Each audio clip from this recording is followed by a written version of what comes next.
What's up, guys? We're gonna talk a little cranking today. A little crankbait video, and I think maybe one of the baits that never really gets talked about. I can't really figure out why it doesn't get talked a lot about. I think it's that in-betweener bait that no one really throws.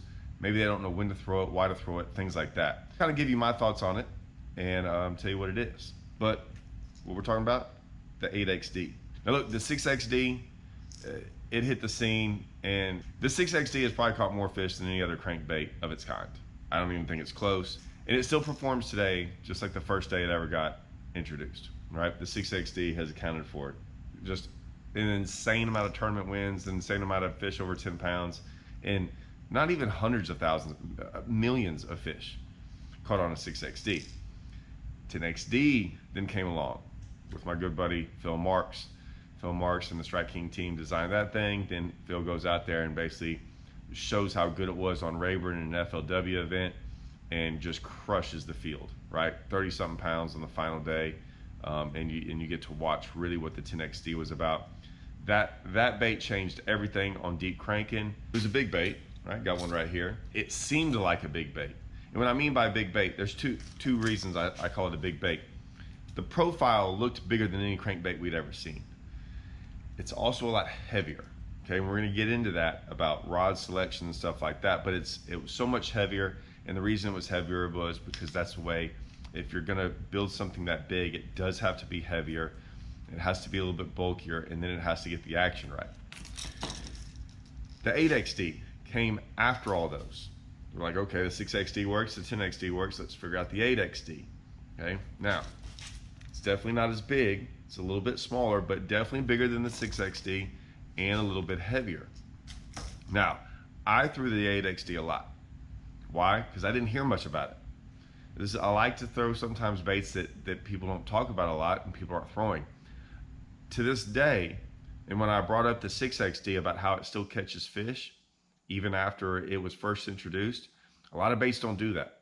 They have a peak right off the bat, and they start to go downhill, and they never really reach that same level of consistency like they did right off the bat. 6XD has done that. Well, the 8XD came along. I'm like, man, I bet you no one's throwing that. And I was kind of right.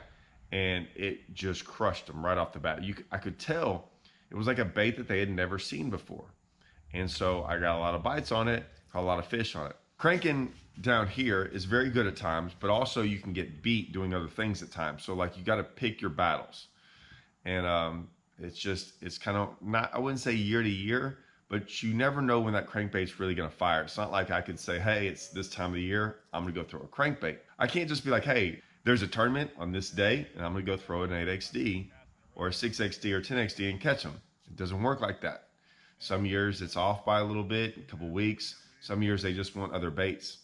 So this year to me has been a cranking year. I don't know why, but it has been. Crankbaits have worked very well. The 8XD, why am I throwing it sometimes? Well, one, it goes a little bit deeper than the 6XD.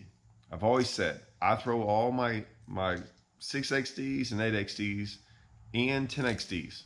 I throw them all on 20-pound Sunline Sniper. I do that for a reason. Now, a lot of times, if you can watch in this video, I get hung up a lot, okay? It's not that the bait is very good about not getting hung up and like brush and things like that. The problem is a lot of our lakes are just absolutely filled with timber, like crazy amounts of timber and things like that. And I can't tell you how many times we're out there, even like this one, I'll find it, where I'm actually catching other crankbaits, I'm catching line, I'm getting just, when I say not just a couple stumps, like you could look on your live scope and see that you're about to throw in about 12 stumps on one cast. Like they're all in line. So you're gonna get hung up a lot. The 8XD and the 10XD get hung up a lot less than the 6XD. Like the bigger the crankbait, the less likely they are to get hung up.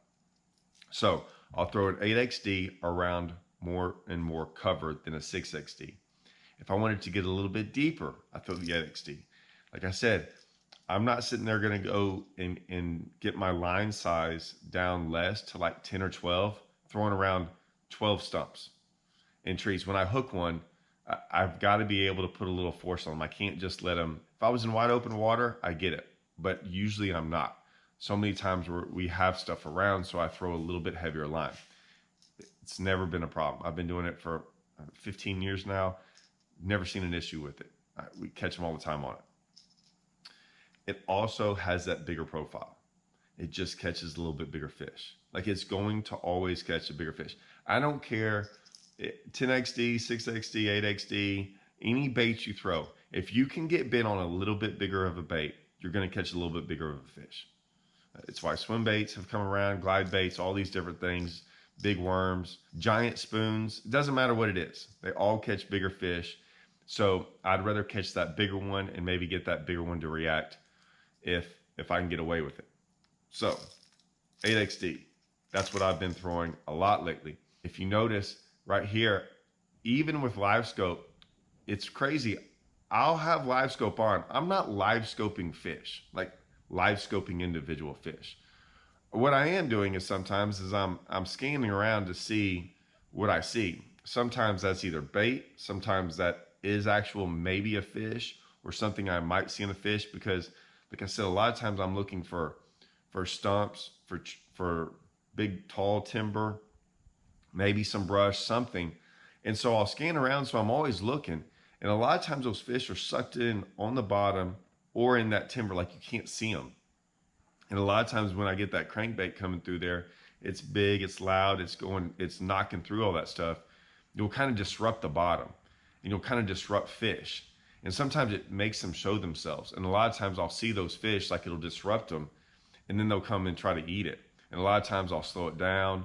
I'll do different things when I might see them on live scope. So live scope has helped, but it's not necessarily like what you're seeing like guys live scope with like a minnow, right? And they're actually throwing at a fish. I'm rarely ever throwing at a fish when I'm cranking like that. I have before, but it's not something I typically do. I'm just kind of looking around, and a lot of times I'm either looking for the structure, I'm looking for maybe where it drops off, lining up my cast better, things like that. It's a pretty cool bait. It's just been a really good bait that not a lot of people throw. And so while everyone else is throwing different crankbaits, sometimes that 8XD slips in there and catches a lot of fish, and they just haven't seen it, right? I mean, I'm just a big believer in, if you can throw a bait that fish haven't seen a lot, you're gonna catch a lot more fish on it.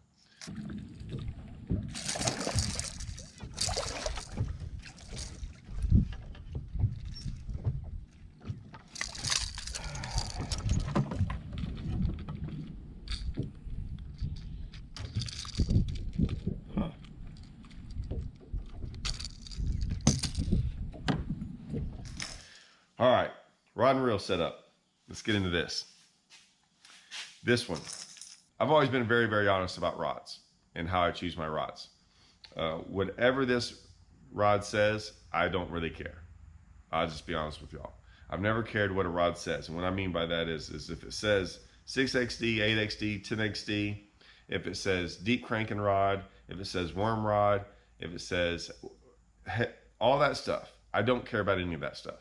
All I can tell y'all is I do a lot of research, and I talk to a lot of people, and I try to find rods that make sense to me. I don't really like a lot of the rods people throw for certain things. I've seen guys crank with like 7/6 rods. I don't crank with a 7/6 rod. I think that's too short for me. So I only crank with like 7, 8 to 8 foot rods. 8 foot I used to do a lot. Now I'm back down to like 7/10. But 7/8, 7/10, that's the rod length I want. The reason that is rarely because of catching the fish. It's more about casting it. I can cast a bait a lot further on a longer rod. It feels more comfortable. It feels like I'm not going to break the rod. I can do a lot more with a longer rod. You just can't. I've always loved the XD rods. I have the 10XD. I'll throw that for the 8XD. And the same thing with like the 6XD. This is my 6XD setup. This is my 8XD rod. I'll throw the 6XD rod for like 5XDs and things like that. I can kind of go in between on 5XD and 6XD stuff. Now, luckily, working for Strike King and Lose, this is, if you can see this, that little tab, that's a little prototype. Bob Brown made me this 10XD rod. It's a little prototype. It's also a 7'10" rod, and this is my favorite rod. I don't know if we'll ever come out with this. I'll be honest with y'all. I don't know. We're going to ICAST, right, in a couple days. I'll talk to Bob Ryan and ask him about how we're going to do all this, because I think, and Luz and Strike King and all them, I think this is the best cranking rod they make. It's very, very close to this 10XD. I mean, it's the same height, same everything. It's just a little bit beefier. It just has a little bit more backbone here, which is what I like, because it, like I said, it makes it easier to cast. And so I can cast it a lot further. It just, I like this. But there's not much difference in the two. But this 10XD rod, that's what I've been throwing. That's what you see me throwing a lot in all these videos. Those, I have some older reels on there. I get new reels every year, but it doesn't matter. Some of these reels are old. These are the Speed Spool 6:4 to 1. Okay, 6:4 to 1 is the gear ratio. This is kind of my upgraded version of a reel. I love these Custom Pros. I just think they're absolutely smooth. Once again, you can see it right here. They'll have it right there. This is a 6:8 to 1. It's basically the same thing. 6:8 to 1, 6:4 to 1. I know all that gets confusing.